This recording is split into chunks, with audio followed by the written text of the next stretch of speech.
là, pour vous présenter, dans le fond, une présentation là, qui va combiner le Data Vault SQL 2016. Est-ce que vous m'entendez tous bien? Oui, moi je t'entends très bien. Excellent. Donc, je me présente, mon nom est Louis Perrault. Je travaille présentement pour la firme Exia au Québec, à Montréal.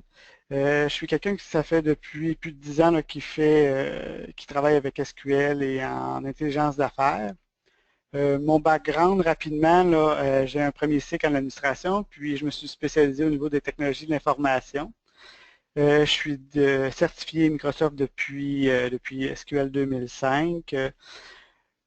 Donc, mes passions, pour moi, présentement, c'est l'optimisation.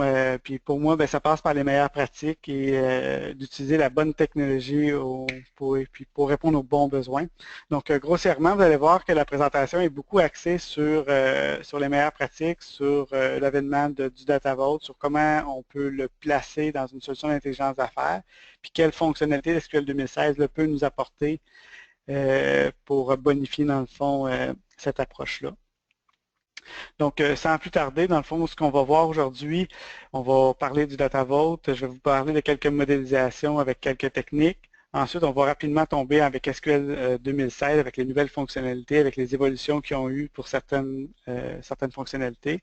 Je vais vous faire quelques démonstrations très rapides là, pour vous illustrer, dans le fond, les gains que vous pouvez aller chercher avec certaines des fonctionnalités.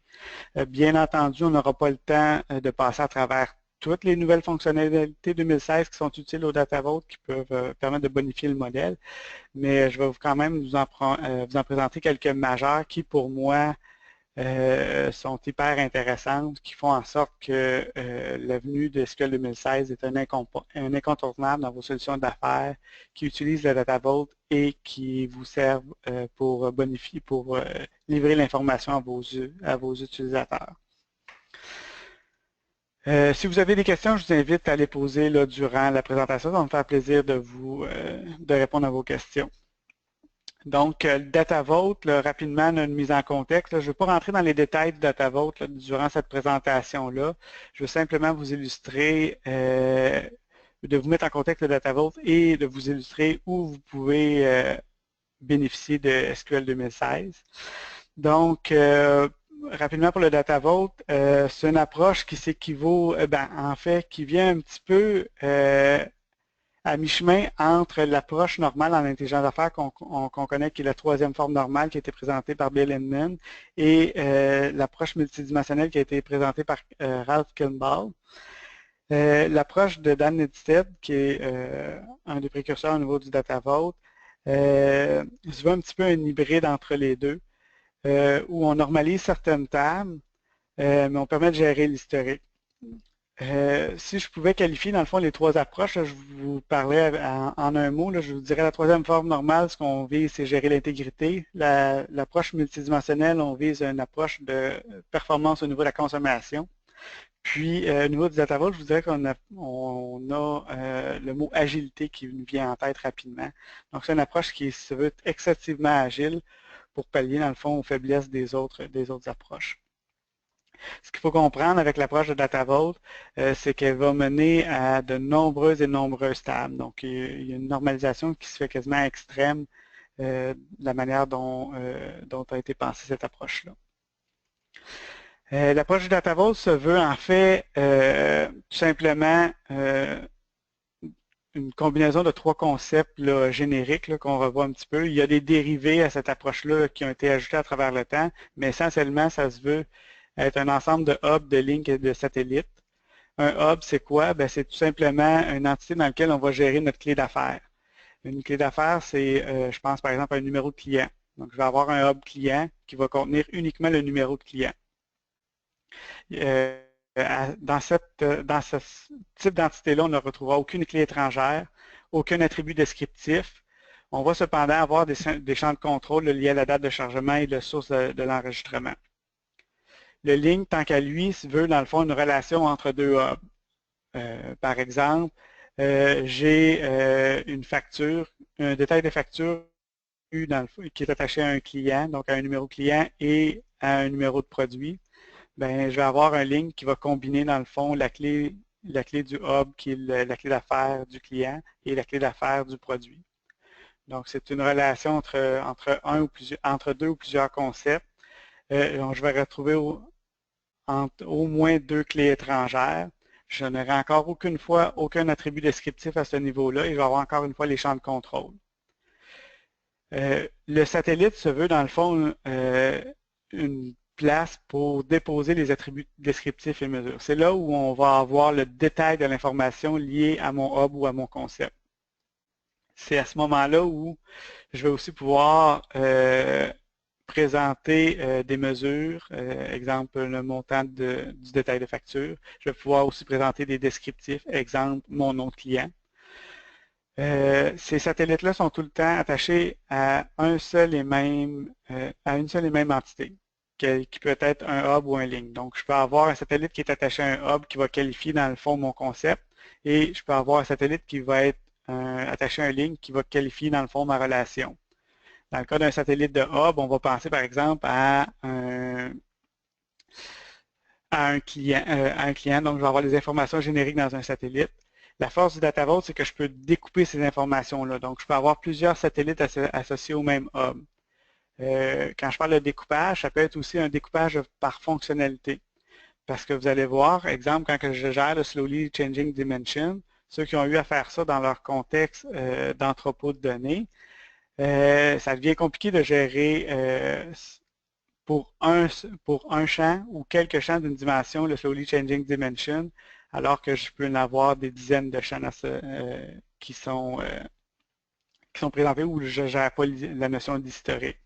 Le satellite nous permet d'avoir cette fonctionnalité-là. Donc, je pourrais penser avoir un satellite pour mon client qui présente les informations génériques, qui présente dans un autre satellite mes adresses, puis dans un troisième satellite, je pourrais avoir une autre entité qui, elle, je gère l'historique de mes champs. Donc, ce que ça fait, c'est qu'au niveau du chargement, c'est qu'on décomplexifie les processus ETL qui viennent charger chacun des satellites. Donc, en individualisant le chargement de chacun des satellites, quand j'ai de la complexité à gérer le Slowly Changing Dimension, quand j'ai un Slowly Changing Dimension où je gère l'historique, il y a uniquement les champs touchés par ce Slowly Changing Dimension-là qui vont être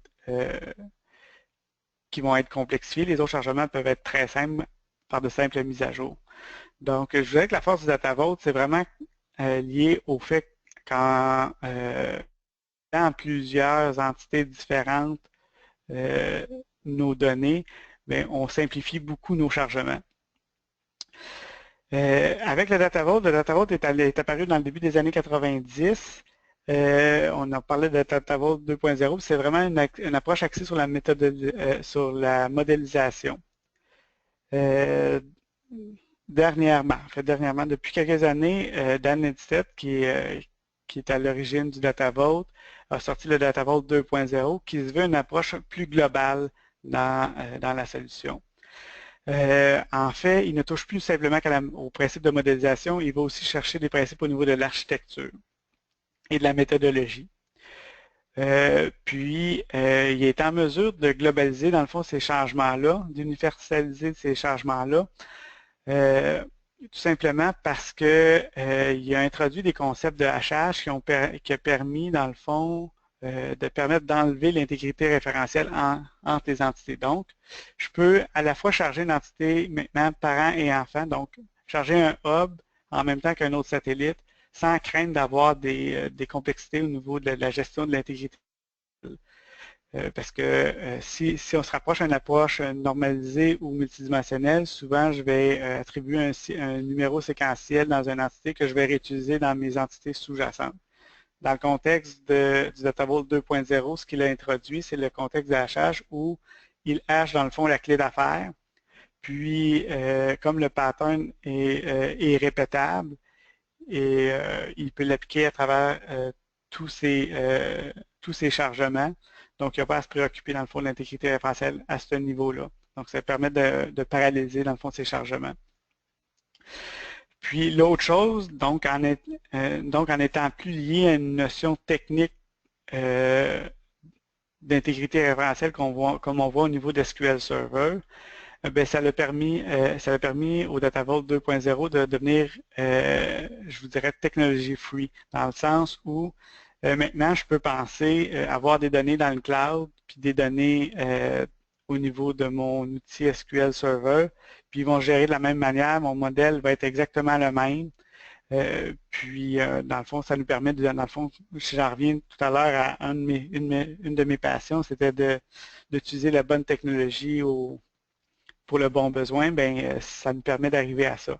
Donc, le Data Vault 2.0 devient un petit peu universel au niveau, le modèle de données du Data Vault devient un peu universel au niveau de la technologie comme telle. Puis vous allez voir, au niveau de SQL Server 2005, avec la nouvelle approche que Microsoft a pris, bien, ça devient excessivement intéressant à ce niveau-là aussi.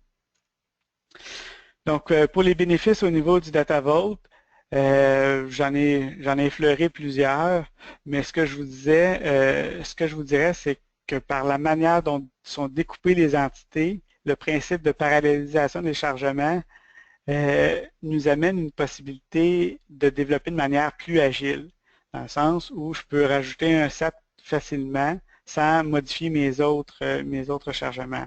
Exemple, je ne gérais pas de mes adresses au niveau de mes clients. Maintenant, je les gère. J'ai simplement une nouvelle table qui va apparaître dans mon modèle, un nouveau chargement qui est indépendant des autres. Donc, ça devient excessivement facile de rajouter des éléments au niveau de mon Data Vault sans craindre de briser d'autres entités à charger. Donc, vous voyez ici les autres bénéfices. Le seul point, je vous dirais la faiblesse du Data Vault, comme j'individualise beaucoup des concepts à travers plusieurs tables différentes, donc plusieurs satellites différents, rapidement, je viens avec un modèle très complexe, avec une quantité importante, ce qui fait en sorte que lorsque j'ai à récupérer de l'information, j'ai souvent des hits de performance au niveau de mes requêtes. Donc, au niveau de la consommation, il y a souvent des enjeux liés à l'utilisation du Data Vault. Et plus le modèle grossit, plus j'ai de données, plus je deviens susceptible d'être impacté là, par le Data Vault, par l'utilisation d'un Data Vault pour la consommation. Quand Dan Netset a préparé, dans le fond, son Data Vault 2.0, il l'a pensé dans une approche un peu plus globale, où, oui, le Data Vault est intéressant pour gérer les données en scène, pour stocker l'historique de données, pour gérer le Slowly Changing Dimension, mais il a vite compris aussi qu'au niveau de la collecte d'informations, la consommation d'informations, il y avait besoin des forces d'un autre modèle. C'est pour ça qu'il a présenté, dans le fond, un concept de Business Vault qui intègre, oui, pour gérer l'entrepôt de données, le Data Vault, mais il complète sa solution avec des Data Mart, donc avec un modèle multidimensionnel qui vient se connecter sur où on contrôle l'accès à l'information puis on l'optimise pour des accès dédiés. Mais quand les utilisateurs vont consommer les informations, ils vont à travers un modèle en étoile qui est beaucoup plus performant que le Data Vault parce qu'on minimise le nombre de jointures, on a moins d'entités puis c'est plus facile de se retrouver dans notre modèle de données. Donc, si on voudrait un petit peu présenter dans l'approche Data Vault 2.0 les deux solutions, j'ai le Data Vault, l'approche de modélisation par Data Vault qui est comme le backroom, donc c'est l'arrière-scène où je stocke mes données. Puis l'approche d'accès aux données, on va parler de modèle multidimensionnel qui va être dans le fond le front room que les utilisateurs vont piger de l'information, des données pour compléter leur information. Maintenant que l'approche du Data Vault est quand même présentée, là, je pense que vous comprenez bien si on résume ça au niveau du Data Vault. Oui, il y a des bienfaits à l'intégration. Oui, il y a des facilités à intégrer l'information. Oui, ça se fait rapidement. Oui, on a de l'agilité. Mais on a aussi des problématiques liées à la performance, à la consommation des données. SQL Server 2005 se veut une version excessivement intéressante pour le Data Vault, pour la solution Data Vault en soi, par les nouvelles fonctionnalités qu'on voit apparaître 2005. Pour ceux qui ont vécu la transition entre 2000 et 2005 au niveau de SQL Server, je vous dirais que la transition entre 2014 et 2016 est aussi importante quant à la venue de nouvelles fonctionnalités. pour moi, c'est une des versions majeures de SQL Server qu'on a vu dans les 10-20 dernières années. Donc, c'est une solution qui est très complète, là, sans passer à travers tous les détails au niveau des fonctionnalités qui sont disponibles. Vous voyez que SQL adresse maintenant là, toutes les sphères, je vous dirais, de la donnée, de la gestion OLTP jusqu'à la livraison de l'information et à l'analytique avancée. Je dirais que la majorité des fonctionnalités que vous allez retrouver dans le cas du Data Vault dans lesquelles je vais vous présenter, on va parler au niveau de la sécurisation de la database puis au niveau de la performance du Data Warehouse. Bien sûr, il y a des fonctionnalités aux extrémités là, qui sont intéressantes au niveau OLTP et analytique avancée. Mais dans le contexte du Data Vault dans lequel je vais vous présenter, vous allez voir rapidement que les fonctionnalités au niveau de gestion pure de la donnée viennent amplement profiter au Data Vault. Première fonctionnalité que je vais vous présenter, c'est le Column Store Index. Le Column Store Index, pour ceux qui travaillent depuis plusieurs versions d'SQL, vous l'avez vu apparaître avec SQL Server 2012. Il a été bonifié avec SQL Server 2014. C'est une nouvelle façon d'indexer les colonnes pour maximiser l'espace occupé et d'avoir une performance améliorée. En fait, on a changé un petit peu le paradigme d'indexation avec le Column Store. Pour ceux qui sont familiers avec l'optimisation au niveau des index, avant on parlait d'indexation par ligne. Donc, toute une ligne était indexée et je devais créer les index appropriés en fonction de mes requêtes pour dire, ben moi j'utilise tel champ, tel champ, tel champ, donc crée-moi un index sur sur cette combinaison de champs-là. J'avais certaines autres facilités là, pour inclure certaines colonnes sans nécessairement les indexer, donc, mais je devais vraiment fonctionner par ligne. Ce qui faisait en sorte quand j'avais des requêtes qui aggloméraient des données, qui colligeaient beaucoup d'informations, je pouvais avoir certaines problématiques au niveau de performance, surtout quand j'avais des plans d'exécution excessivement complexes comme le Data Vault amène. Avec les colonnes store, dans le fond, on change un petit peu le paradigme où là, on va indexer, dans le fond, le contenu d'une colonne complète sans égard à la ligne dans laquelle il se retrouve. Donc, en indexant, dans le fond, tout le contenu d'une colonne, on a plus de chances d'avoir des valeurs similaires, d'une part, et de deux, si je n'utilise pas une autre colonne, ben, le moteur est fait pour ne pas aller récupérer cette information-là. Il va uniquement récupérer, dans le fond, les colonnes qui sont pertinentes à la requête que je suis en train de faire. Donc, c'est ce qui a permis d'amener, dans le fond, une meilleure compression et une meilleure performance. Donc, je vous parlais tout à l'heure qu'en 2012, on avait la fonctionnalité est apparue. En 2014, certaines améliorations. En 2016, pour moi, vraiment, on tombe dans une fonctionnalité qui arrive à maturité et qui est utilisable dans un contexte d'entrepôt de données. D'une part, maintenant, on peut pratiquement faire toutes les mêmes opérations qu'on pouvait faire au niveau des index de type ligne, c'est-à-dire les maintenir, les reconstruire. Je peux en ajouter des clusters, des non-clusters, ce qui n'était pas le cas en 2012 et 2014. C'est un des problèmes que moi je voyais au niveau de l'utilisation du Column Store, c'est quand j'avais à l'utiliser sur une table volumineuse, j'étais obligé, puis que je voulais la charger, j'étais obligé de le supprimer et de le recréer. C'est plus le cas maintenant dû au fait que maintenant je suis en mesure des maintenir. L'autre chose, c'est que le Column Store est très intéressant dans un contexte où j'agglomère les données, où je file les données, mais il y a certaines situations où je veux quand même regarder des index de ligne pour gérer certaines contraintes, exemple des contraintes d'unicité. Je veux optimiser certains fils particuliers, donc je peux avoir à créer ce type d'indexation-là. Donc, en 2016, maintenant, c'est possible de faire ça. Donc, on tombe vraiment avec une fonctionnalité qui arrive à maturité en 2016. Elle a aussi été optimisée. Donc, vous allez voir rapidement ce que je vais vous montrer. Je vais tout simplement essayer allait à ce niveau-là. Est-ce que vous voyez encore mon écran?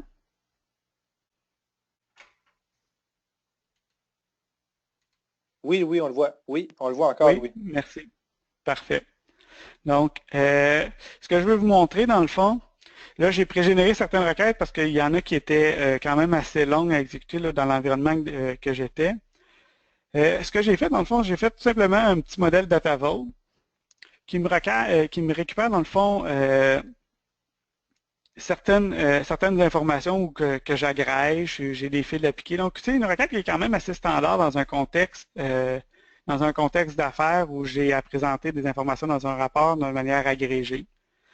Donc, vous voyez qu'avec le DataVault, j'ai à inclure beaucoup de tables au niveau de mes jointures pour en arriver, dans le fond, à faire ma présentation. Ce que ça l'amène d'inclure beaucoup de tables de cette manière-là, avec des fils et des group by, des order by, ça l'amène à une complexité au niveau de mon plan d'exécution.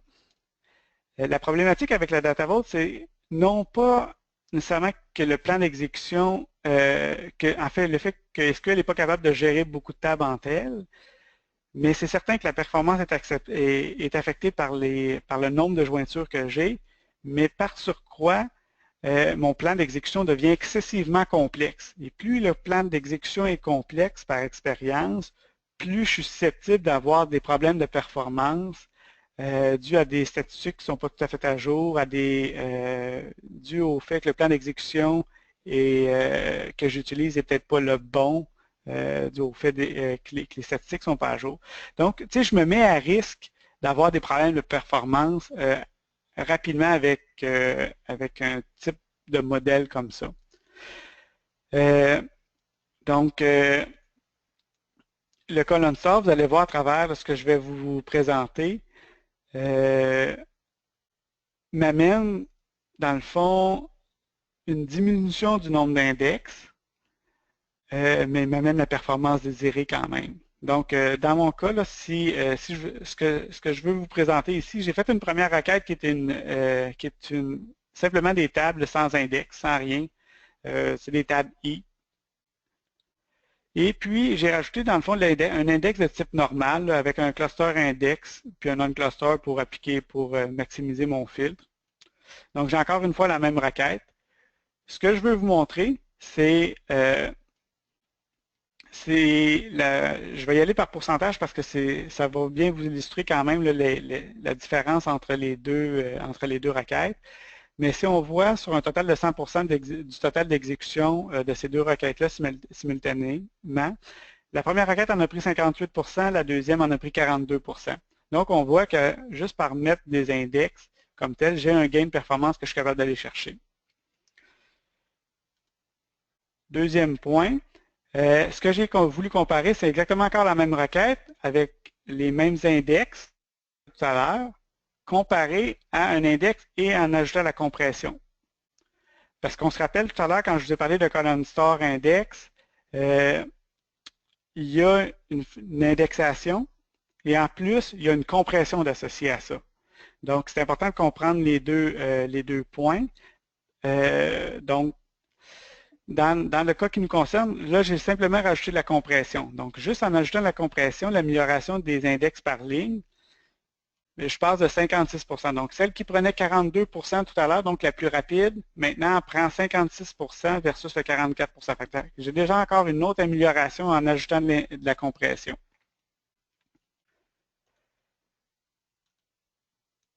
Je vais aller maintenant avec ma requête qui était à 42%, donc la meilleure requête, donc celle qui était en index de ligne et compressée par page. Encore une fois, la même requête. Je l'ai comparée avec un index de type column star. Donc, j'ai simplement créé un index. Petit point que je veux soulever, porter à votre attention à ce moment-ci, c'est que tantôt, pour optimiser ma requête, en ligne, j'ai dû ajouter deux index différents. Pour la colonne star, j'en ai uniquement un. Ça, c'est pour moi des bienfaits du colonne star, c'est que je suis capable d'optimiser de manière plus universelle mes requêtes avec moins d'index, voire un ou deux. Donc, pour moi, ça, c'est un avantage marqué au niveau de la performance, juste par l'utilisation de ça, parce que ça simplifie, dans le fond, l'optimisation qui peut venir avec les index de ligne très compliqués à faire pour satisfaire, dans le fond, tous les besoins différents que les usagers peuvent avoir. Donc, ça, c'est un des avantages marqués pour moi Column Store, sans égard à la performance qu'on va voir avec ce plan d'exécution-là. Donc, si on revient, dans le fond, à nos 2 points de comparaison, ça va être les index par ligne compressés versus le Column Store Index avec sa compression qui est propre à lui de Column Store. Donc, si je reviens ici, vous voyez que ma requête qui était la plus performance de tous les exemples de tout à l'heure, maintenant prend 80% du 100% versus le Column Store. Donc, j'ai un avantage marqué simplement qu'en utilisant le Column Store Index de type cluster. Donc, si je reviens maintenant ici, ce que je vais vous faire, je vais vous montrer, dans le fond, l'amélioration initiale, c'est-à-dire sans index du tout, et le Column Store Index qu'on s'est parlé, que je vous ai présenté dernièrement. Donc, encore une fois, j'ai la même requête. La seule différence, c'est que mes tables ont été simplement mis en cluster index. Donc, ici, on va la laisser terminer. Je vais faire sortir le plan d'exécution. Puis vous allez voir rapidement que l'amélioration qu'on fait. Donc, le fait d'ajouter dans le fond un index de type cluster, je peux m'attendre à avoir des performances aussi grandes, d'amélioration aussi grandes que ce que vous voyez à l'heure actuelle, donc le 87% versus 13%. Donc, on voit vraiment que pour des requêtes de type analyse de données, pour agréger l'information, le Column Store se veut très approprié. Je pourrais changer mes fils, changer mes colonnes, puis j'aurais les mêmes gains de performance. Pour l'avoir vécu en prototypage chez un client qui avait plusieurs, je pense que la table était au-dessus de 800 millions de lignes. On a fait un prototype sur ces 800 millions de lignes, là, où on a ajouté un modèle en étoile avec le Column Store. On a atteint des performances là, en dedans de quelques secondes, on a réussi à sortir des chiffres là, les chiffres qu'on désirait. Donc, les performances peuvent être hallucinantes en utilisation de cette fonctionnalité-là. Donc, si on revient dans le fond à la présentation, si on récapitule pourquoi je devrais utiliser les index, d'une part, la manière dont procède le Column Store, c'est qu'uniquement les colonnes appropriées sont récupérées. J'ai une amélioration pour l'analytique avancée, j'ai une réduction de l'espace disque, une meilleure compression, puis j'ai besoin de moins d'index différents. Fait que oui, l'index de type Column Store risque de prendre un petit peu plus de place que le même index normal, mais à terme, si j'ai besoin de créer beaucoup moins d'index, je suis gagnant à ce niveau-là. Mais n'oubliez pas aussi que j'ai une meilleure compression, donc à ce niveau-là, ça devient intéressant. Ce que je ne vous ai pas montré tout à l'heure, moi j'ai créé un index de type Column Store Cluster. Celui-là, vous avez probablement pas remarqué, mais je n'ai pas besoin de spécifier de colonne. Il indexe l'ensemble de ma table. Ce qui est excessivement intéressant, c'est que je n'ai pas besoin de spécifier quelle colonne je veux indexer de manière cluster. L'ensemble de la table va être indexé, ce qui facilite beaucoup, encore une fois, comme je vous disais, la maintenance puis l'optimisation des requêtes. L'autre chose, c'est facile à déployer, c'est des index tout simplement normales. Puis dans le cas des clusters, on n'a pas besoin de se poser la question quelle colonne on doit mettre, elles se mettent toutes automatiquement. Dans le cas des non-clusters, pour les colonnes stores, vous devrez spécifier certaines colonnes, mais pour moi, ça devient que compléter, dans le fond, les index, les autres index que j'aurais créés sur ma table. Fonctionnalité qui est intéressante, la petite image à droite, pour moi, elle parle beaucoup. Dans le sens où quand je fais des agrégats, donc des sommes, des averages, ben maintenant avec 2016, il n'y a pas besoin de scanner toutes les lignes pour faire son total.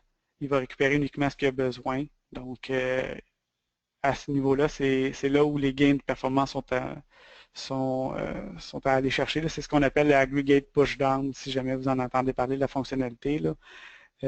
C'est vraiment là où le column star tire c'est bien fait. L'autre fonctionnalité que je vais vous parler, c'est la notion d'in-memory table. Le in-memory table, en fait, c'est des tables qui vont être stockées en mémoire. J'ai la possibilité de dire je veux que les données perdurent, donc je veux qu'il y ait, en cas d'un redémarrage de SQL, en cas d'un redémarrage de serveur, je veux quand même que mes données soient persistantes. Donc, j'ai la possibilité de dire durable ou non-durable. Quand je suis non-durable, je dois les recharger parce que la mémoire est flushée. Tandis que le durable, ben, j'ai une copie physique qui est sur le disque. Quand je suis à l'épreuve des redémarrages, tout simplement. Là où ça devient intéressant, les in-memory, comme on élimine la composante disque dans la gestion de la table, même si les copies sont sur le disque, sont faites en différé, donc pour la gestion de manière OLTP, transactionnelle des tables, ben j'ai des bienfaits quand même parce que j'ai pu à gérer dans le fond les attentes de disque, les attentes à ce niveau-là. Donc, c'est là où on voit la disparition, dans le fond, des verrous, tant au niveau logique que physique, lock and latch, dans le fond, là, des verrous de ressources. Donc, ça minimise aussi le logging d'informations, ce qui fait en sorte d'amener beaucoup de puissance à ce niveau-là, au niveau de la technologie in-memory. Dans le cas du Data Vault, ce qui devient intéressant pour les in-memory, c'est les tables qui sont partagées, qui sont appelées à être utilisées comme les hubs et les lignes, par exemple. Parce qu'elles ne sont pas nécessairement volumineuses, mais comme elles sont souvent sollicitées, ça peut être une des améliorations qui peut être intéressante d'apporter au niveau de notre modèle de données pour améliorer la performance. L'autre chose, c'est que le in-memory table, ben, il est optimisé pour l'accès aux données. En fait, c'est de la ressource mémoire. Donc, encore une fois, je n'ai pas de disque. C'est le maillon faible, c'est quoi? C'est le disque. Donc, en éliminant ça, en étant plus dans du flash, et ainsi de suite, je me retrouve à avoir des performances là, excessivement intéressantes. Je peux aussi avoir des procédures compilées pour améliorer la performance de manière nativement. Puis, selon les benchmarks de Microsoft, on est 30 fois plus performant qu'une table là, ordinaire qu'on a au niveau des SQL Server. Encore une fois, ça c'est une fonctionnalité qui est apparue en 2014, mais qui pour moi a pris sa maturité en 2016. Je vous dirais la raison principale, c'est que maintenant on la gère pratiquement comme une table normale, ce qui n'était pas le cas avant. Il manquait beaucoup de fonctionnalités au niveau de la table, au niveau de la gestion des clés étrangères, des contraintes d'unicité, de pouvoir la modifier plutôt que de la dropper puis la recréer. On supporte maintenant plein de collations différentes, collation qui devient assez importante quand j'ai plusieurs systèmes hétéroclites. Là. Il y a plusieurs produits qui nécessitent une collation particulière. Donc à ce moment-là, cette portion-là est maintenant supportée. J'ai aussi des rapports, j'ai un designer. L'autre chose qui était intéressant, c'est qu'avant, je pouvais avoir un maximum de 256 gigs de stocké en mémoire. Maintenant, les tables peuvent se basent à la limite du système d'exploitation. Je sais qu'à un moment donné, est-ce que le 2016, on parlait de 2 Tera, mais cette limite-là a été cet été, elle a été bonifiée à la limite du système d'exploitation. Microsoft a fait des benchmarks et en est arrivé à la conclusion qu'il supportait maintenant là, autant de mémoire que votre système pouvait en supporter. Pour les in-memory tables, je vais encore vous présenter dans le fond un petit,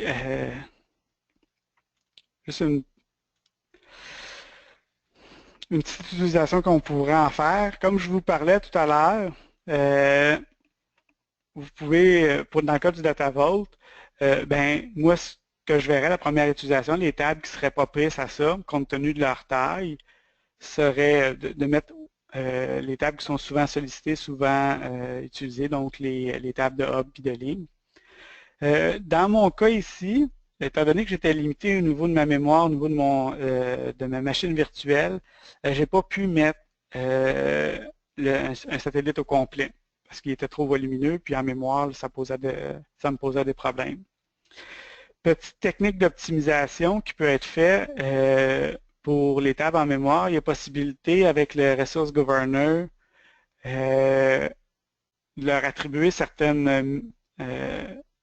d'attribuer dans le fond aux tables qui vont être gérées en mémoire un maximum de ressources. Donc, vous pouvez dans le fond, c'est un petit peu de la débatterie si on veut bien, mais s'assurer dans le fond que les tables qu'on va stocker en mémoire ne viendront pas interférer avec d'autres fonctionnalités d'SQL Server.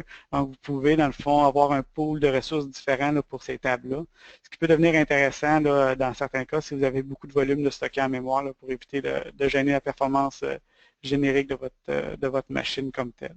Donc ça, c'est un petit cue là, concernant la gestion là, opérationnelle là, des tables en mémoire. Là, vous voyez, j'ai la même requête, donc je suis capable d'aller chercher d'améliorer mes performances là. Comme le SAT prend vraiment beaucoup en fait, c'est lui qui consomme le plus de ressources versus les tables Hub puis Link. Le comparer à l'autre requête tout à l'heure, la différence va être marginale compte tenu là, de la proportion de ressources consommées par le SAT qui est encore en colonne store. Donc, c'est pour ça que je ne vous compare pas à l'autre requête. Ceci dit, je vais juste vous comparer dans le fond l'utilisation une requête qui va aller récupérer dans le fond un autre satellite que lui j'ai pu mettre en mémoire parce qu'il était quand même assez petit. Donc je vais juste activer ça juste pour encore vous montrer là, une proportion en pourcentage là, parce que comme ça prend moins d'une seconde, ça devient plus compliqué à comparer. Mais ce que je veux vous montrer, c'est que la colonne store index qui était excessivement performant tout à l'heure, ben là, il tombe à 90% du temps de consommer versus l'utilisation d'une table colonne store in memory. Parce que maintenant, avec 2016, les tables in memory supportent aussi les colonnes store. Je n'ai pas pointé durant la présentation tout à l'heure, bien que certains d'entre vous peuvent l'avoir vu.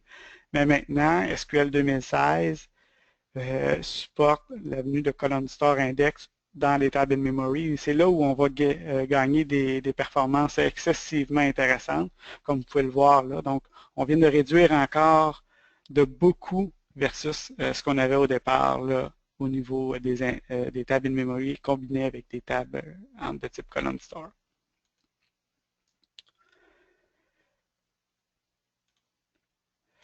Donc, dans quel genre de scénario que je vois où on peut utiliser des tables in memory, des tables où j'ai du in and out de données dans le processus ETL. Ça peut être intéressant de gérer ça à ce niveau-là. Les données temporaires, les applications qui veulent éviter d'utiliser TemDB puis veulent utiliser des tables, encore une fois, temporaires à l'intérieur de leur système peuvent utiliser les in-memory tables parce que sont optimisés pour le in and out de données puis les mises à jour étant donné qu'il n'y a pas de disque. La gestion des périodes de pointe, si j'ai des systèmes où j'ai des pics, ça peut être intéressant d'avoir une table in memory qui sollicite moins les ressources et avec moins de contention. Les systèmes OLTP, où la performance est critique. Dans notre cas ici, au niveau du data vault, ben, pour moi, les hubs et les lignes, ça serait des tables pertinentes à mettre in memory, puis certains SAT que je juge pertinents compte tenu de la mémoire que j'ai disponible. Donc, pourquoi est-ce que j'utiliserais les in-memory tables? Lecture plus rapide, écriture plus rapide, diminution de la contention, parce que c'est souvent là où j'ai des problèmes de performance et quand plusieurs choses viennent interférer entre elles. Donc, à ce moment-là, les in-memory tables deviennent excessivement intéressantes. Puis, je l'ai répété souvent, ben, on élimine dans le fond le maillon faible qui est le disque dans ma chaîne de livraison de l'information. Donc, pour moi, c'est une heureuse élimination, cette composante-là dans la livraison de mon information. J'ai glissé un petit mot tantôt, la combinaison d'une memory table avec les column store index. ben c'est ici que Microsoft permet à benchmarker dans le fond des requêtes de 100 fois plus performantes. Je pense que le petit exemple que je vous ai montré illustre bien là, cette amélioration-là. Ce qui m'amène maintenant à vous présenter la fonctionnalité Polybase. Polybase, pour moi, c'est une fonctionnalité qu'on a entendu parler, mais pas tant que ça. Mais c'est une fonctionnalité hyper intéressante qui vient donner du poids aussi à l'approche qu'a privilégié Dan Instead avec le Data Vault 2 pour être technology free. C'est un petit peu cette approche-là que Microsoft emboîte avec Polybase et SQL Server 2016. C'est une approche un peu plus hybride où on va permettre d'avoir un stockage tant in-house de nos données, donc avec des bases de données normales, que dans le cloud avec des technologies de big data. Puis ces technologies-là peuvent, en fait, non seulement peuvent, mais répondre à certains besoins différents au niveau de la livraison de mon information dans un contexte d'intelligence d'affaires. L'avantage de Polybase, c'est qu'il va interfacer, dans le fond, l'accès aux données dans le cloud, que ce soit dans Hadoop ou dans un blob storage au niveau d'Azure, va interfacer avec du SQL la consommation de ces données-là. Donc, ça va nous permettre de combiner des données que j'ai in-house avec des données qui se trouvent dans le cloud, faire des requêtes SQL comme je suis habitué de faire, puis de présenter l'information à mes utilisateurs. Puis tout ça va se faire dans même l'environnement d'SQL Server 2016. Ce qui devient intéressant, la fonctionnalité Polybase, c'est quand j'ai du crunching de données, ben, je peux faire en sorte de transférer le travail du côté de mon environnement cloud, de mon environnement big data pour faire les calculs, puis juste ramener dans le fond le output que j'ai besoin. Fait que Polybase nous amène cette possibilité-là. Puis dans un contexte de Data Vault qui, lui, est prévu pour que le modèle soit unique à travers toutes les technologies, mais pour moi, ça devenait un incontournable de vous présenter cette fonctionnalité-là de Polybase.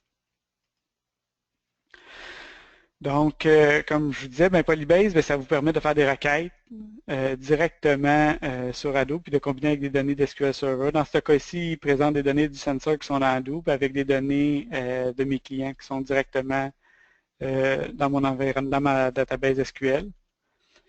Puis simplement avec du Transact SQL, ben, je suis capable de combiner les données structurées et non structurées. Ce qui pour moi là est au risque de me répéter, ça rouvre vers une nouvelle ère la consommation des données. Pour ceux qui ont eu à travailler avec du Hadoop, du Big Data, c'est pas tout le temps facile à s'approprier la technologie. SQL, ça fait des années, des décennies que c'est implanté dans nos façons de faire pour récupérer l'information. Donc, c'est une habilité qu'on maîtrise maintenant. Mais là, quand il venait le temps de consommer des données dans Hadoop, on prenait un petit peu, ça prenait beaucoup plus de temps. C'était beaucoup plus difficile à s'approprier cette portion-là. Maintenant, ben, avec Polybase, ça nous permet de faire ça. Polybase, ben, qu'est-ce qui en retourne de cette technologie-là pour vous montrer un petit peu la facilité de cette portion-là. En fait, je vais passer un petit peu les scripts rapidement là, pour la mise en place, puis je vais vous donner certains hints à ce niveau-là. La première chose qui est importante de comprendre, en fait, c'est pas une limite, mais c'est une limite que Microsoft impose avec SQL. C'est qu'on peut uniquement là, se connecter à un service Hadoop. Là. Il en supporte, je pense, 8 ou 9. Là. Ma mémoire fait des fois à ce niveau-là, là, mais je peux me connecter à du Hortonworks, à du Azure. Je peux me connecter à un paquet de fournisseurs différents de Big Data, sauf que je dois configurer au niveau de mon serveur celui que je vais supporter dans sur mon serveur en soi. Là. Donc, je suis limité à uniquement un fournisseur de données Big Data. Donc, ça, c'est peut-être une première particularité. Ensuite, j'ai j'ai une clé d'encryption que je dois faire. Ce qui est important de comprendre, c'est que cette communication-là est excessivement sécurisée entre mon environnement SQL et mon environnement Big Data. J'ai à lui donner certaines informations et à définir certaines passwords qui vont le gérer à même SQL et non disponibles aux usagers, bien qu'on établisse, on permette d'établir la connexion facilement pour les usagers. Donc, ça, c'est vraiment technique. Ici, à ce niveau-là, voici comment je vais me connecter à mon environnement. Une fois que ça s'est mis en place, que Polybase est installé, que j'ai configuré, dans le fond, la méthode de communication et avec qui je vais communiquer au niveau Big Data, ce qui arrive maintenant au niveau d'SQL, si je vais dans ma base de données, c'est que j'ai des nouveaux concepts qui vont apparaître de sources de données, de formatage de sources et de tables. Donc maintenant, j'ai des tables de notion externe. Fait que j'ai le concept d'externe qui vient d'apparaître dans mon environnement de base de données. Donc, c'est des données que je vais aller récupérer, qui ne seront pas la même ma base de données, mais que je vais aller récupérer à l'externe, tout simplement. Donc, sans tout recréer, dans le fond, je dois me définir, dans le fond, un type de formatage avec un codec approprié, dire comment je vais gérer mes formats de dates, mes délimiteurs, et ainsi de suite. De mémoire, là, je m'avance un petit peu, là, mais je crois qu'on est limité à du UTF-8 présentement encore avec le Polybase. Fait que c'est peut-être à faire attention ceux et celles qui ont des caractères spéciaux. Ça peut devenir problématique à certains niveaux à ce moment-là. Mais ça serait à valider ce point-là. En fait, le point, c'est si vous avez des caractères spéciaux, ces choses-là, je vous invite à lire la documentation de Microsoft pour vous assurer que votre formatage supporte bien, dans le fond, va être bien supporté avec les données que vous vous apprêtez à envoyer dans le cloud et à récupérer. Donc, ensuite, une fois que j'ai créé, dans le fond, mon type de fichier externe, je vais créer, dans le fond, une table que je vais nommer de type external. En créant ça, vous voyez, ça ressemble beaucoup, dans le fond, à ce qu'on voit présentement dans une création de table, à quelques particularités près. Entre autres, la portion 8 ici, où là, je vais devoir lui dire, connecte-toi à ce data source-là que j'en ai défini tout à l'heure, utilise ce formatage de fichier-là, puis va le chercher à cet endroit-là dans mon environnement Azure, tout simplement. Une fois que j'ai fait ça, mon fichier est en chargé déjà, donc j'ai déjà des données. J'ai interfacé, dans le fond, ma table de données qui est associée au fichier. Donc, ce qui me reste à faire, une fois que ça c'est fait, c'est d'exécuter ma requête. Donc ici, je vais l'exécuter. Puis vous voyez, j'ai des temps de performance intéressants. Si je vais le voir dans le plan d'exécution, mais vous voyez que maintenant, j'ai une notion Remote Query qui est en fait une requête que j'ai faite directement dans mon environnement cloud, qui est ce cas-là, c'était un Azure Data Warehouse, tout simplement. Puis c'est un fichier qui était stocké en blob là, à ce niveau-là. Là. Puis je l'ai récupéré exactement comme ça. En fait, ce n'est pas un Azure Data Warehouse, c'est simplement un blob que j'ai chargé au niveau de mon environnement Azure. Puis, donc, je vais le récupérer là. Si on voit ici, là, donc, je vous disais tantôt, les files format, puis mes tables, elles sont ici. Et je pourrais les croiser, dans le fond, avec d'autres entités qui sont stockées à même ma base de données. Donc, ça permet, dans le fond, à l'intérieur d'un même environnement de base de données, aller récupérer des données un petit peu partout sans se préoccuper vraiment elles sont où. Donc, maintenant, je peux utiliser la bonne technologie pour le bon besoin. Dans le cas où j'ai un historique, où j'ai du IoT, ces choses-là, je suis bien mieux d'y aller dans le cloud. À ce moment-là, je peux interfacer dans le fond ces données IoT-là, puis permettre de croiser ça avec mes données de facturation et ainsi de suite au niveau de mon environnement comme tel.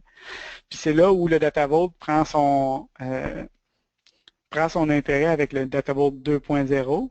C'est maintenant, je peux lier mes choses, c'est-à-dire avoir toutes mes hubs et mes lignes directement dans ma database, avoir des données plus agrégées, exemple dans ma base de données, puis d'avoir les données détaillées directement dans le cloud, puis pouvoir les croiser ensemble parce que le HKey me permet ça.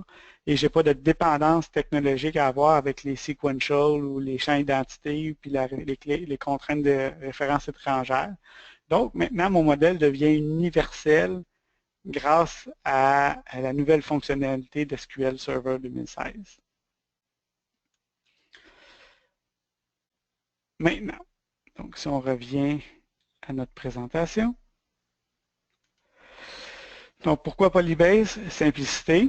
Tout se retrouve dans le même environnement. Je peux consommer des données structurées, non structurées, peu importe elles sont où. Performance, ben, je peux déplacer mes traitements lourds directement dans Hadoop puis récupérer juste le output de données puis le croiser avec mes informations on-premise. Je peux bénéficier du parallélisme que j'ai dans Hadoop. Je peux distribuer sur plusieurs nœuds mes calculs. Flexibilité, ben, en fait, bien que j'en supporte juste une à la fois, je supporte plein de fournisseurs différents de Big Data. Intégration, ben, Polybase s'intègre maintenant avec du SQL, du simple SQL dans n'importe quel outil, que ce soit Power Pivot, Power View, Reporting Services, Power BI, Analysis Services, Integration Services. Peu importe l'outil, maintenant, vous pouvez aller consommer des données directement dans le Big Data.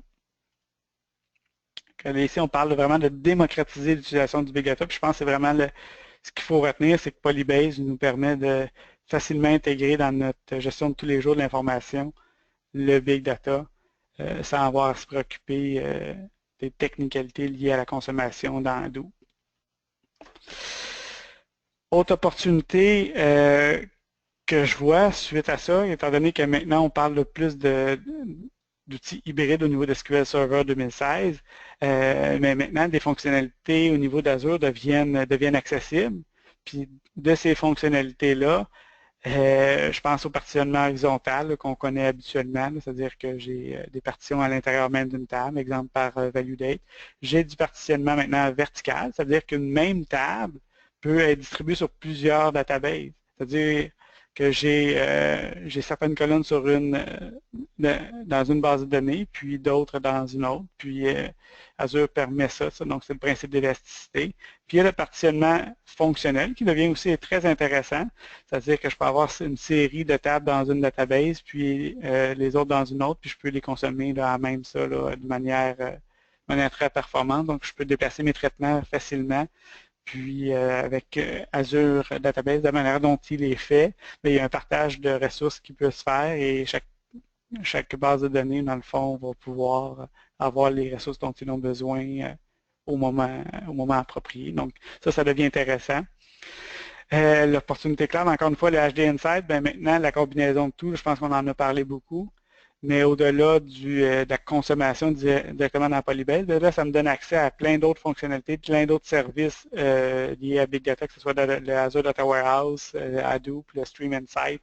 Donc, j'ai maintenant accès à des services directement dans Azure, puis à pouvoir consommer les données à travers Polybase. Donc là, ça devient excessivement intéressant, puis ça permet au niveau de l'analytique avancée de pousser encore plus loin de pousser encore plus loin jusqu'où on peut aller, dans le fond, là, puis dans l'information qu'on peut dans mesure de fournir. Donc ça, c'est une autre fonctionnalité. Je vais vous présenter quelques fonctionnalités en rafale, là, parce que les démontrer, ça serait probablement trop long, mais elle devient intéressante jusqu'à un certain point au niveau du data vault. Donc le storage, ça me permet d'avoir du hot puis du cold data. Donc mon hot data, dans le cas du data vault, ça pourrait être les hubs, les lignes. Puis certains stats historiques, mais je pourrais les envoyer directement dans le cloud tout en pouvant les consommer pareil dans un média qui est moins dispendieux, avec un petit peu moins de performance parce qu'on l'envoie directement dans le cloud, mais dans le cas des données historiques, des fois, j'en ai pas vraiment besoin. Donc, ça nous permet d'avoir un modèle des données, dans le fond, stockées sur le bon médium, mais de tout y avoir accès quand même. Fait que la fonctionnalité Stretch Database, dans le fond, nous permet de ça. La communication, bien entendu, est encryptée. Mais ce que ça fait, dans le fond, grossièrement, c'est que j'ai des commandes. Puis, je peux envoyer mes historiques de commandes tout simplement dans Windows, dans Microsoft Azure. Mais je continue à faire des requêtes, mais je peux aller récupérer certaines informations quand même. Il me reste disponible pour moi. Donc, les données restent encryptées et interrogeables. Donc, je peux sauver de l'argent, ça améliore les performances, ça ne nécessite aucune modification applicative. Donc, pour gérer du hot et du cold, ça devient intéressant comme fonctionnalité. Autre chose, rapidement, maintenant j'ai accès au data masking. C'est une fonctionnalité qui s'intègre bien au niveau du data vault. C'est de cacher le contenu de certaines colonnes à certains utilisateurs qui sont sensibles. Exemple, un numéro de carte de crédit, un numéro d'assurance sociale. J'ai aussi la notion de row level sécurité, de pouvoir appliquer automatiquement dans le fond la sécurité sur certaines données sensibles en fonction de l'utilisateur qui est connecté. Donc, ça s'intègre bien aussi au data vault. Au niveau RDBMS, d'une part, pour l'avoir expérimenté, une requête qui roule en exemple, dans notre cas, c'était un environnement SQL Server 2012, et j'ai pris la même requête une fois après avoir upgradé dans le fond la même instance SQL Server à 2016, mais la même requête me prenait moins de temps. Donc, il y a eu un effort considérable de fait sur le moteur de base de données pour optimiser dans le fond vos requêtes. Ça, c'est important, je pense, de le souligner. L'autre chose, la gestion des DDL au niveau des partitions. Pour ceux qui ont eu des chargements à faire où il y avait des mises à jour d'une partition comme telle, où on devait supprimer le contenu d'une partition et le réinsérer, avec les versions avant 2016, c'était compliqué à faire parce que j'étais obligé de faire des deletes, je pouvais amener de la contention au niveau de mon système, je pourrais ralentir beaucoup mes chargements, à moins que je définisse une fonctionnalité pour tronquer ça. L'avoir déjà fait, c'est assez fastidieux, là, mais une fois que c'est fait, mais ça devenait compliqué à faire la gestion des partitions au niveau DDL. Maintenant, c'est à même SQL Server 2005, donc c'est excessivement intéressant pour la performance de chargement puis la maintenance. Donc, quand je parle de DDL maintenant qui sont supportés, on peut reconstruire un index juste pour une partition donnée, rebuilder des statistiques juste pour une partition donnée. On peut tronquer des partitions, donc le truncate versus un delete, c'est que le delete, toutes mes données passent à travers mon log de transaction pour s'assurer que les verrous SQL sont bien gérés. Dans le cas d'un truncate, on bypass, si on veut, dans le fond, cette gestion de verrou-là, puis les données sont complètement supprimées là, en lot comme tel, c'est quasiment instantané là, versus un delete d'une partition qui comprendrait plusieurs millions de lignes, par exemple. Autre chose, il y a le Always Encrypted. Always Encrypted, ça nous permet d'encrypter nos informations quand on la passe d'un environnement à l'autre. Donc, cette portion-là est intéressante aussi dans un contexte de data vault où on parle de technologie hybride. Pour ce qui est d'Integration Services, il y a 3-4 points là, qui m'interpellent au niveau de l'amélioration. Première chose, c'est l'Auto-Adjust Buffer Size. Pour ceux qui ont eu à faire de l'optimisation avec SQL Server avec les versions précédentes de SQL Server 2016 au niveau d'Integration Services, quand vous changez d'environnement, il se pouvait que vous ayez, étant donné que vous n'avez pas les mêmes ressources matérielles, il se pourrait que vous arriviez à des temps différents parce que puis à ajuster le buffer pour éliminer de la contention au niveau du chargement, mais maintenant, il y a la possibilité de l'ajuster automatiquement, donc de ne plus s'en préoccuper. Donc, même si je change d'environnement, ça devient optimisé automatiquement. L'autre chose, mais maintenant, on permet les connecteurs Hadoop. Donc, maintenant, si j'ai des données dans Hadoop, je suis en mesure d'aller les récupérer et les combiner avec mes données on-premise. Donc, ça, c'est intéressant. L'autre chose, pour ceux qui ont eu à faire du débogage, souvent les erreurs, quand Integration trappait une erreur, oui, il nous disait qu'il y avait un problème, mais il ne nous disait pas sur quelle colonne qu'il y avait un problème. Maintenant, il y a la possibilité d'avoir le nom de la colonne qui est à l'origine du problème. Donc, ça, c'est une amélioration au niveau du débogage pour les développeurs qui devient excessivement intéressant. Je vais faire je vais vous montrer rapidement. J'ai fait un petit patron de développement, puis je vais vous pointer certaines choses au niveau de SSIS quand vous faites le chargement. Ce que je vais vous montrer, dans le fond, c'est un chargement qui peut être fait. Puis écoutez, il y a plein de façons différentes de faire les choses, mais une des avancées, une des techniques qu'on peut faire pour charger dans le fond les données, étant donné qu'on peut paralyser l'ensemble des choses, c'est ce que je vais vous montrer. Dans le fond, j'ai fait deux patrons différents. Puis vous allez voir un petit peu, quand on parle de data vault, qu'est-ce que ça nous permet, dans le fond, d'aller chercher. Dans mon cas ici, les deux patrons que je vous ai faits, c'est le chargement d'un satellite qui est en mode transactionnel. Puis j'ai aussi le chargement d'un satellite qui est en mode snapshot. Ça va me permettre de vous donner, dans le fond, des façons de faire différentes. Vous voyez présentement que mes deux satellites qui sont chargés, c'est deux blocs complètement indépendants qui vont rouler simultanément. Donc, je vais quand même les partir tout de suite. Puis, en fait, ce qu'on fait dans le Data Vault, vous vous souvenez, on avait parlé de satellites de hub de ligne. Sauf que l'approche parallélisable que nous permet le Data Vault 2.0, c'est de pouvoir charger simultanément plein d'informations pour bénéficier du maximum de parallélisme possible. Dans notre cas, ce qu'on a fait, si on va dans le premier patron de déploiement au niveau transactionnel, c'est que dans chacun des SAP, je vais gérer l'insertion des lignes dans mes hubs et dans mes lignes correspondantes. Ici, je vais récupérer dans le fond mes données sources. Je vais ensuite ajouter des colonnes dérivées. Donc, dans mon cas, c'est un load date. Ensuite, je vais dupliquer dans le fond mon output. Puis, d'un côté, je vais aller dans mon satellite. Puis, d'un autre côté, je vais insérer dans mon hub les éléments manquants.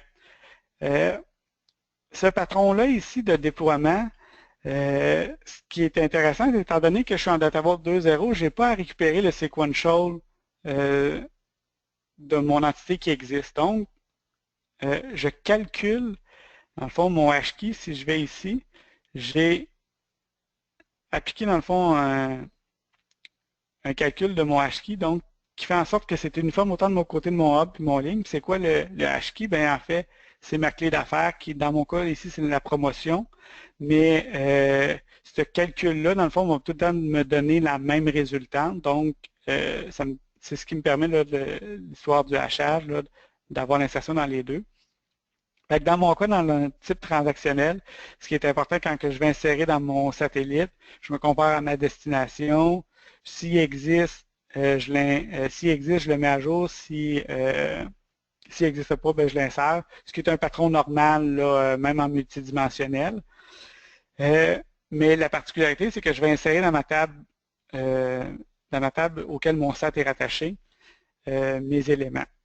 Petit point technique que trop souvent je vois chez mes clients au niveau d'optimisation. C'est un petit Q comme ça, qui n'est pas nécessairement lié au Data Vault, mais qui est plus associé dans le fond à l'insertion en fast load. C'est quand vous choisissez ici cette option-là en fast load, il y a souvent deux propriétés qui sont oubliées. La première propriété qui est importante pour maximiser le fast load, c'est s'assurer que mes données qui vont rentrer vont être triées dans le fond dans le même ordre que ma clé cluster de ma table. Si vous ne triez pas votre information, les données vont rentrer pêle-mêle puis vous allez minimiser dans le fond le fast load, le temps du fast load. Pour le maximiser, c'est important que le jeu de données rentre dans la même séquence d'ordre de tri que la clé cluster. Ça, c'est la première chose. La deuxième chose, c'est là où trop souvent c'est oublié, il est important dans les propriétés de votre fast load que vous alliez manuellement lui donner l'ordre dans lequel les données vont être insérées.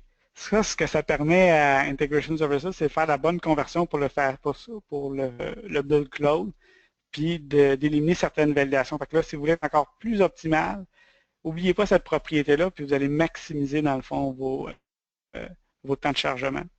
Ça, c'est un petit hint comme ça au niveau SSIS. Donc ici, comme je vous disais, on voit que mon hub et mon link sont insérés avec les clés étrangères correspondantes. Là, vous avez vu tout à l'heure, quand j'ai chargé en mémoire des lookup tables pour dire, pour valider qu'est-ce qui existe présentement. Là, vous allez sûrement me dire, pour ceux là, qui ont... Oui, je peux ce matin te restreindre 3 minutes. Parfait. OK, merci. C'est bon.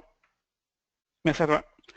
Donc, si on retourne ici, dans le fond, j'ai chargé, dans le fond, mes hubs existants. Ce qui est important ici, quand je vous ai dit qu'on parallélisait, dans le fond, les chargements, il se peut qu'un hub soit appelé à être chargé simultanément dans plein de satellites en parallèle.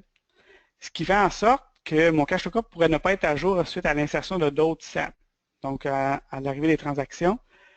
C'est à ce moment-là, il y a une propriété qui est importante que vous pouvez setter au niveau de votre environnement SQL. C'est le Ignore Duplicate Key pour vos clés primaires, pour vos clés uniques. Ce qui fait en sorte que SQL va bypasser, dans le fond, une insertion en doublon, mais va laisser passer les autres. Fait que cette propriété-là, au niveau de vos tables SQL, quand vous définissez, dans le fond, la création de votre table puis vos clés primaires, c'est important de faire le Ignore Duplicate Key si vous voulez maximiser le parallélisme de vos insertions. Si je vais maintenant du côté l'autre portion, qui est le chargement snapshot, dans mon cas, j'ai une partition de créer. Je peux maintenant faire le truncate table comme on s'était parlé avec le numéro de partition approprié. Donc ça se fait excessivement rapidement. Et ensuite, je peux recharger. Là, vous voyez que j'ai beaucoup de choses faites en parallèle. Dans mon cas ici, le satellite, oui, j'insère dans mon satellite, mais en plus, je dois insérer dans mon ligne correspondant. Et mon ligne fait appel à plusieurs hubs correspondants. Donc, tout se fait en parallèle à ce moment-là. Donc, ici, on peut revoir, dans le fond, le hub promotion qui peut être géré à ce niveau-là. Donc, ça, c'est un autre patron là, que j'avais fait, tout simplement. Là. Si on revient maintenant aux autres fonctionnalités en rafale, sans passer trop en détail cette portion-là, les temporal tables qui nous permettent de gérer l'historique. Donc, de collecter des données, c'est pour gérer le slowly changing dimension. Ce qui est important de comprendre, c'est que maintenant, Microsoft nous donne des fonctionnalités built-in à travers SQL Server pour gérer cette complexité-là. Autre chose, je vous parlais tout à l'heure des plans d'exécution qui peuvent rapidement partir en vrille quand j'ai beaucoup de jointures à faire à travers mes tables. Maintenant, j'ai la possibilité avec le Query Store de dire à SQL, maintenant, prends tout le temps ce plan-là, donc de choisir, dans le fond, les bons plans d'exécution pour lui, pour optimiser, dans le fond, mes temps de chargement et cibler, dans le fond, les requêtes problématiques. Donc, j'ai un outil maintenant pour le faire. Donc, pour le Data Vault, ça devient excessivement intéressant. Control Flow Part, c'est une façon de faire qui nous permet, dans le fond, de faire, pas des templates, mais d'avoir des composants réutilisables à l'intérieur de ma solution. Donc, je le fais une fois, puis je le drag and drop, puis après ça, il se met à jour. Je vous dirais que cette fonctionnalité-là, c'est la première version. Il y a encore beaucoup de limites associées à cette version-là. Si ce n'est qu'elle est quand même intéressante. Ça va être intéressant de voir comment elle va évoluer parce que pour les patrons de développement, pour la réutilisation de code en SSIS, ça pourrait être excessivement intéressant. D'autres fonctionnalités en rafale là, que je vous ai mis ici à travers le PowerPoint, je vous laisse les regarder. C'est des fonctionnalités qu'on voit qui peuvent être utilisées pour le Data Vault, mais qui ont moins d'importance comme telle. Autre chose que je veux porter à votre attention, SQL Server 2016, les fonctionnalités qu'on vous a présentées, in-memory, column store, sont associées à la version Enterprise. Même chose pour le partitionnement. Donc, il y a beaucoup de gains à aller avec la version Enterprise au niveau de SQL Server 2016, puis au niveau du Data Vault. Mais évidemment, ça nous prend l'édition appropriée. Donc, je vous invite à poser des questions si vous en avez. Sinon, je vous remercie beaucoup de votre attention. En fait, oui, merci. Merci, oui, il n'y a pas de questions. La présentation va être en ligne dans les prochains jours. Donc, merci encore, Louis, de ton temps. Et on s'excuse encore du contretemps qu'il y a eu en début de session, mais ce sont des choses qui arrivent quand on est live. Donc, merci à tous.